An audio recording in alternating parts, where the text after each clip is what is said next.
अस्सलाम वालेकुम, this is Syed Umair Irfan. Welcome back to my YouTube channel. और आज हम एक बहुत ही इम्पॉर्टेंट टॉपिक जो है वो डिस्कस करने जा रहे हैं। ये 3 से 4 मिनट की वीडियो जो भी देखेगा उसको जो पूरा 24 to 25 जो हमारा बजट का प्रॉपर्टी टैक्सेस आए हैं वो सारा जो कॉन्सेप्ट है वो उसको समझ आ जाएगा। बहुत ही सादा अल्फाजों में समझाने जाऊंगा इंशाल्लाह। तो सबसे पहले हम डिस्कस कर लेते हैं कुछ एसेंशियल्स। वो एसेंशियल्स ये हैं कि जब भी आप अपनी प्रॉपर्टी बेच रहे होते हैं तो आप जो है उसके ऊपर गेन टैक्स देते हैं। जब आप अपनी प्रॉपर्टी ले रहे होते हैं तो आप उसके ऊपर एडवांस टैक्स जो है वो पे करते हैं।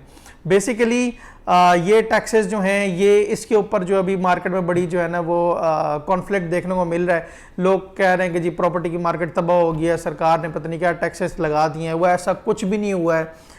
फजूल में जो है मार्केट में जो है वो लोगों ने पूरी तरीके से इस चीज़ को समझा नहीं है और अपनी जो है राय है उसका इजहार करना शुरू कर दिया। तो बहरहाल आपको स्क्रीन के ऊपर मेरे जो हैं वो कुछ टेबल्स शो हो रहे हैं। उस टेबल्स के हवाले से मैं आपको बता दूं कि ये टैक्स सीज़न बजट 2024 to 25 जो है इसके अंदर थोड़ी सी सब कुछ पुराने वाला है। सब कुछ ईच एंड एवरीथिंग पुरानी चीज़ पुराने वाली है। कोई टैक्स इसके अंदर इंक्रीज़ नहीं हुआ। सिर्फ ये है कि एक दो चीज़ें नहीं हुई हैं, वो मैं आपको डिटेल के अंदर समझा देता हूँ। देखिए जी, इसके अंदर स्लैब्स दिए गए हैं। एक ये कि 5 करोड़ तक की प्रॉपर्टी, 5 करोड़ से 10 करोड़ तक की प्रॉपर्टी और 10 करोड़ एंड अबव की प्रॉपर्टी। अच्छा, ये जो सारी बातें हो रही हैं डीसी वैल्यू के ऊपर हो रही हैं। फॉर एग्जांपल अगर मैं बात करूं कि XYZ सोसाइटी का कोई प्लॉट है जिसकी वैल्यू 70 लाख रुपए है, तो उसकी जो डीसी वैल्यू है वो 70 लाख रुपए तो नहीं होगी। आपने टैक्स जो देना है वो डीसी वैल्यू के हिसाब से देना है। तो उसकी जो वैल्यू होगी वो होगी लेट सपोज 30 लाख रुपए। तो आपने उस 30 लाख रुपए का वट एवर परसेंट जो भी फाइलर, लेट फाइलर या नॉन फाइलर के ऊपर होगा आपने उस हिसाब से देना है। तो चलिए जी शुरू करते हैं कि स्लैब्स मैंने आपको बता दिए हैं कि 5 करोड़ तक, 5 करोड़ से 10 करोड़ तक और 10 करोड़ एंड अबव ये स्लैब्स हैं।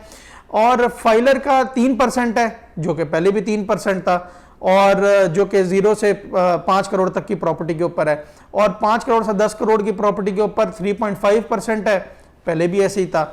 और 10 करोड़ की प्रॉपर्टी जिसकी डीसी वैल्यू 10 करोड़ होगी या 5 करोड़ होगी, ये बहुत बड़ी प्रॉपर्टीज हैं। ये बहुत यूजुअल ट्रांजैक्शंस जो है वो देखने को नहीं मिलती। हमारा कंसर्न मोस्टली जो होता है वो 0 से 5 करोड़ तक की जो प्रॉपर्टी होती है डीसी वैल्यू के अगेंस्ट, उसी के ऊपर ही होता है। तो ये पहले भी 3% था। हाँ, अब उन्होंने जो है वो लेट फाइलर की एक जो शिक है वो बीच में डाल दिया है कि लेट फाइलर जो है 6%। लेट फाइलर कौन है?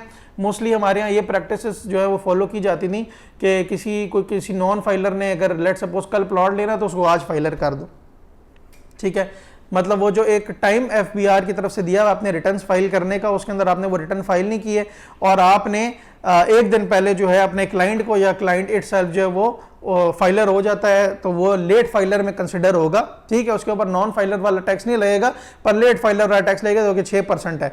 और वही सिमिलरली 7% लगेगा 5 करोड़ से 10 करोड़ वाली स्लैब के अंदर, और 10 से अबव वाली जो स्लैब है उसके अंदर उसके ऊपर 8% लगेगा। अच्छा, अब नॉन फाइलर के अंदर के ऊपर इसके अंदर जो है शिकंजा जो है वो थोड़ा सा सख्त किया गया है। नॉन फाइलर है जी 5 करोड़ तक की प्रॉपर्टी में 12%, ठीक है। 5 करोड़ से 10 है 16%, 10 करोड़ से अबव तक की प्रॉपर्टी पे 20%। तो जी नॉन फाइलर जो है उनको तो वो तो मैं ये अपने क्लाइंट्स को भी बारहा कहता हूं कि आपको फाइलर होना चाहिए। जो प्रॉपर्टी ले रहा है वो उसका अगर फाइलर होकर 3% दे सकता है तो वो क्यों 12% दे रहा है, वो क्यों लेट फाइलर होकर 6% दे रहा है। तो हमें जो है अपने जो स्टेट है उसको भी कुछ पैसे दे देनी चाहिए in the form of tax. तो ये जो मार्केट के अंदर अफवाहें हैं कि जी पता नहीं क्या हो गया, ऐसा कुछ नहीं हुआ है। तो जो फाइलर है उसके ऊपर वो जो 3% था वो एज इट इज़ है। लेट फाइलर वाला एक उन्होंने जो है वो शिक इंट्रोड्यूस कराया जिसको 6% किया गया है, और नॉन फाइलर 12% है। तो नॉर्मली जो हमारी प्रैक्टिसेस होती हैं वो 5 करोड़ तक की प्रॉपर्टी में होती हैं, तो 3, 6, 12 आपने याद रखना है। तो ये जी टैक्सेस हैं टोटल, और इसके अंदर कोई ये नहीं हुआ है कि जिसकी वजह से मार्केट में इनस्टेबिलिटी आ जाएगी या कुछ हो जाएगा, ऐसा कुछ नहीं होगा। तो इंशाल्लाह अल्लाह ताला के हुक्म के साथ जो है वो प्रॉपर्टी के जो ट्रांजैक्शंस हैं वो इस बेहतर ही होंगी इंशाल्लाह। और गवर्नमेंट ने बहुत जो उनका थिंक टैंक है वो बहुत सोच समझ के बजट बनाता है, तो उसके अंदर उन्होंने कोई सिनेरियो देखी होंगी। और बहुत सारी अफवाहें चल रही हैं कि जी सरकारी मुलाजमीन को टैक्स माफ़ कर दिया है फलानी क्लास को, ऐसा कुछ भी नहीं है।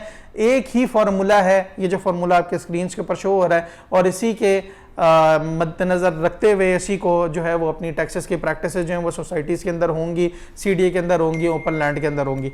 तो ये जी आपको आज मैंने जो है वो 24 to 25 के हिसाब से जो है वो टैक्स सीज़न बजट जो है वो बता दिया है। तो मज़ीद इन्फॉर्मेशन के लिए अपनी प्रॉपर्टी सेल परचेज़ के लिए आप दिए गए नंबर पर रब्ता कर सकते हैं। और कोई कन्फ्यूजन हो या कोई सवाल हो या कोई आपका मशवरा हो तो आप नीचे कमेंट बॉक्स के अंदर शेयर कर सकते हैं। Thank you.